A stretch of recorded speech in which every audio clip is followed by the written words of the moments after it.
Penanganan kasus salah tembak yang dilakukan Satuan Tugas Operasi Tinombala disampaikan Kapolda Sulawesi Tengah dalam rapat dengar pendapat dengan Komisi 1 DPRD Sulteng. Tindak lanjut kasus ini telah dilimpahkan ke Mabes Polri, mengingat anggota Satgas Tinombala yang diperiksa merupakan pasukan BKO dari Mabes Polri. Sejauh ini, sudah puluhan anggota Satgas yang telah diperiksa dalam kasus salah tembak yang mengakibatkan 3 warga Poso meninggal dunia. Itu begitu kejadian saya membuat tim investigasi ya, yang diketuai oleh Pak Irwasda, Propam Setara Serse.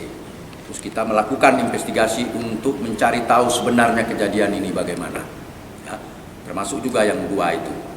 Nah, kita sudah melakukan pemeriksaan terhadap semua tim yang bertugas waktu itu di situ, termasuk saksi-saksi, ya, saksi yang ada pada saat itu. Seperti contoh pada kejadian yang 2 korban itu kan ada berenam.